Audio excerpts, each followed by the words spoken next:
Hi Gemini, welcome to Higher Source Tarot for your June 2021 mid-month tarot reading. This is a tarot reading for all Gemini, Sun, Moon, Rising, and Venus. Happy birthday to all of you who are celebrating it here as we finish out the month. And if you're new to the channel, welcome to you. I'm glad you're here. I post new readings every Friday, then again on Monday. So if a reading doesn't resonate, you can always check back in a couple of days and watch a new reading, or even look around on the Monday readings because they're a different format every week from month to month or week to week on those Monday readings. And thanks to everybody for supporting the channel in the various ways that you do, from watching the readings to hitting that like button and of course subscribing. I appreciate it all. And if you haven't subscribed yet and you like tarot videos and you like the channel, I'd love to have you as a subscriber. All right, let's get the guidance for Gemini, Sun, Moon, Rising, and Venus. What messages do you have for Gemini, please? What does Gemini need to know, please? Okay, let's just do one more. All right, here we go. So we'll begin here with the tarot, and then we'll have the angel answers oracle cards as well. So your current situation is the High Priestess. The immediate influence is the Emperor. Interesting, in your destiny you've got Justice, the distant past, the Two of Cups, the more recent past, the Hierophant. The energy coming towards you is the Three of Pentacles, but you're represented by the Five of Swords. The person or situation you're dealing with is the Knight of Cups. You've got the Five of Cups and your hopes and fears. Oh God, and you've got the Four of Cups and the outcome. This is interesting because it's 4, 5 yeah, right together. Well, I feel like you're pissed off at somebody here, but your clarifiers, see, this is really interesting. You've got a lot of major arcana. Here you come out here in the Lovers. You've got Gemini, the World, and the Six of Pentacles coming in as clarifiers. You have here 1, 2, 3, 4, 5, 6 major arcana. Okay, so this is significant, and I feel like what they're telling you here with this, especially with Gemini being here, for those of you this is your sun or it's just a dominant part of your trait, it's really about being true to yourself, and that leads you to the world, which is nirvana. It's really living a life without limits. You know, it's like quit running from your gifts, whoever this is. Quit running away from your gifts and allow it to be your life.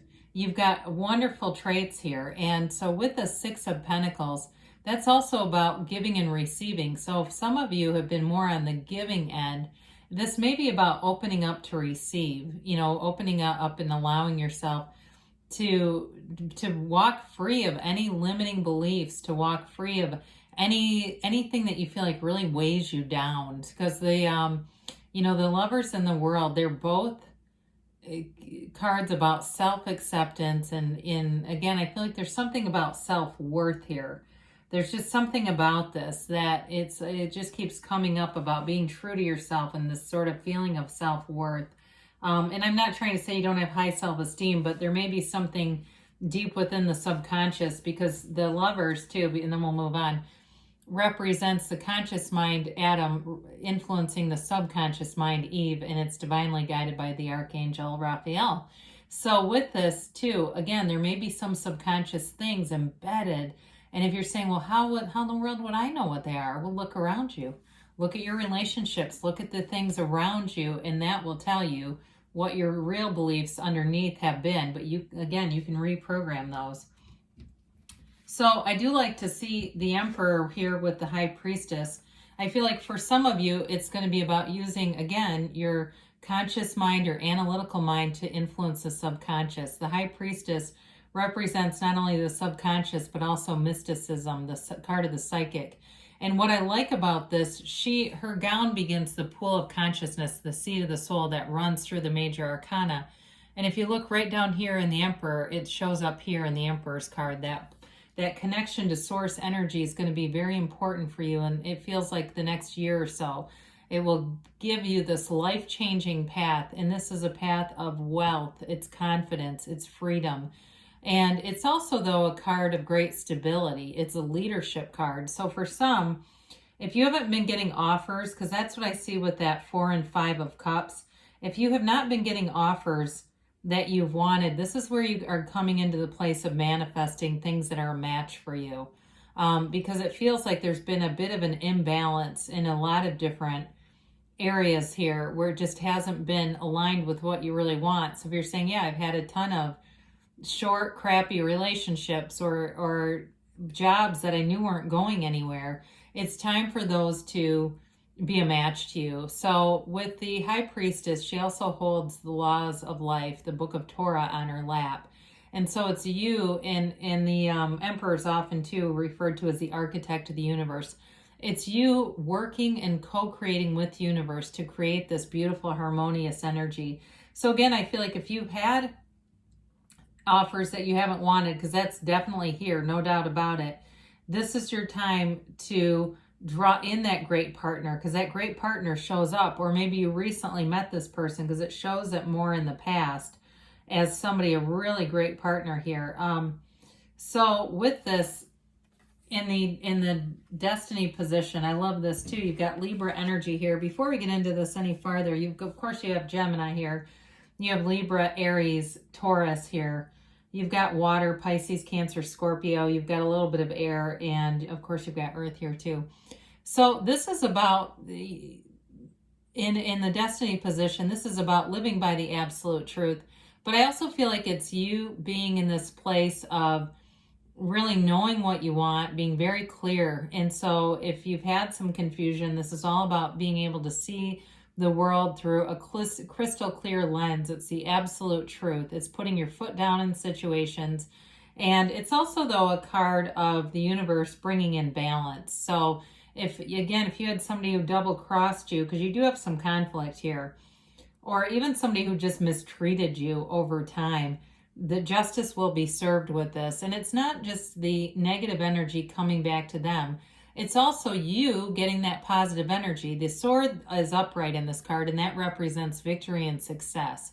So for you, you're on this path of destiny. You may be very clear about what you want and feeling like, okay, universe, I know what I want. Why do you keep giving me this other stuff that's not a match? Well, that changes here. It brings in the balance that you're looking for. And I mentioned before, you've got the Two of Cups in the distant past.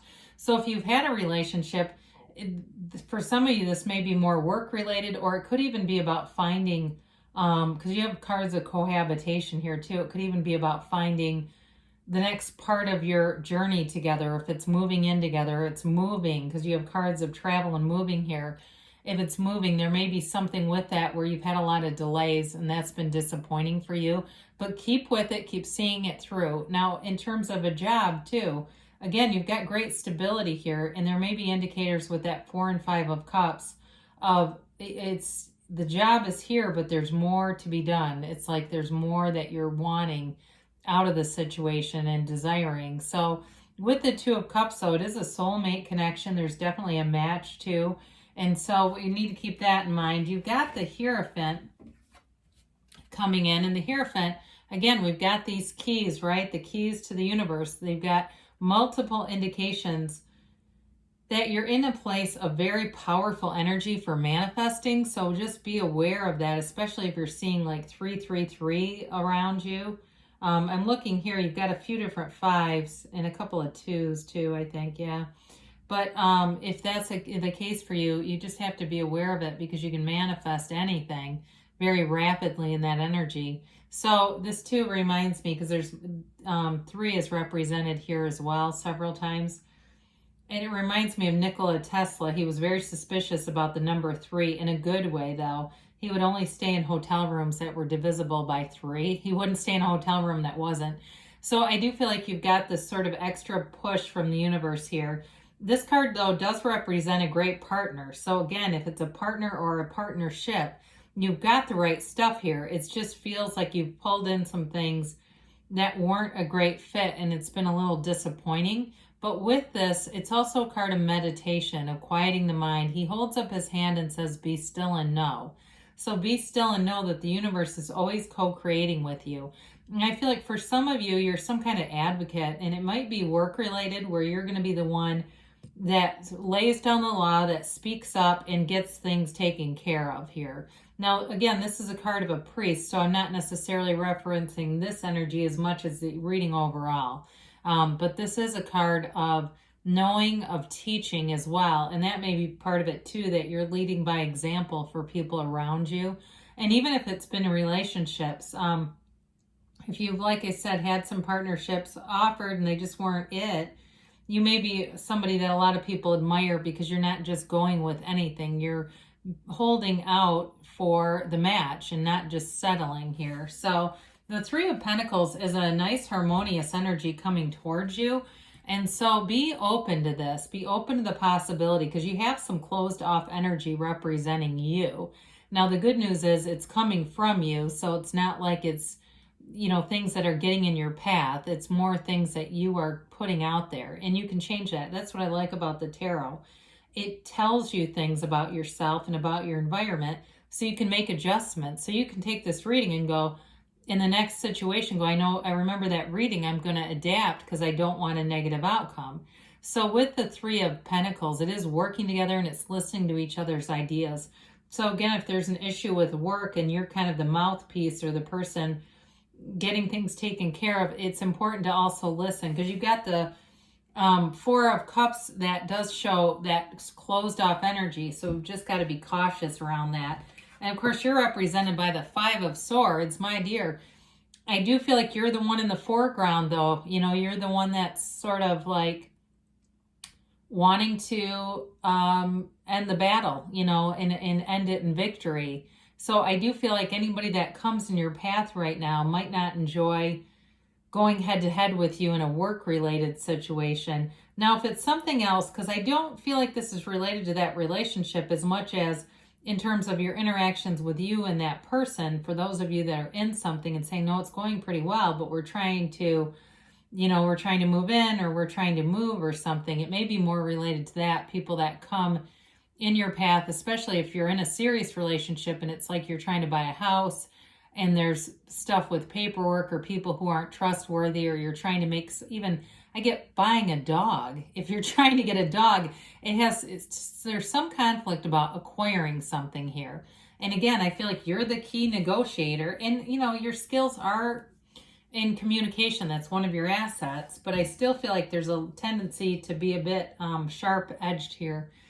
So the Knight of Cups is the person or situation you're dealing with. And again, they've got an offer. They may be coming from a good place, okay? Because this is not negative energy coming towards you. In terms of a relationship too, it's somebody who has long-term intentions, somebody who sees a vision with you. And so be aware of that, especially if you're running into negative things around the relationship. You don't want to misdirect that at this person, because this is somebody who's got a kind heart and they certainly are not trying to do anything wrong. So again, that's one of those things with the tarot that kind of, if you're having a conflict around the relationship, not to misdirect it at that person. So your hopes and fears, again, another five. Fives are not only change, but they also indicate in a desire for more adventure. All right. So you've got three different fives here. So there's disappointment here, but there still is there still are these positive cups behind them, right? The upright cups. So this is a card of being open to appreciating things that are around you and manifesting from things that you've already successfully manifested. So looking at the positive aspects through that positive uplifted lens. So I talked about the Four of Cups a little bit already.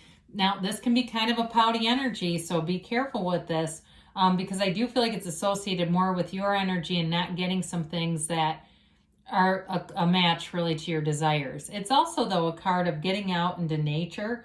And so if you feel like you've been cooped up, or you feel like you're caught in a cycle where things just aren't quite evolving in that energy of the world and the lovers that we started off with, be outside and meditate, because you've got multiple cards here about meditation and opening your mind. So I do feel like the right things are going to come in. It's more of a hiccup than anything else, you know, sort of a temporary setbacks, but they are a bit of a source of frustration.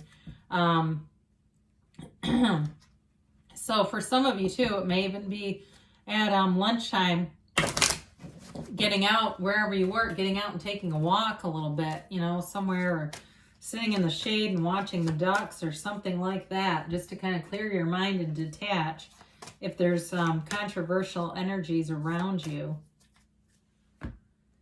All right, you've got ask for help from others. So ask, believe, receive, as we say. You've got meditation brings answers. I can't say that enough. That's very important right now for you.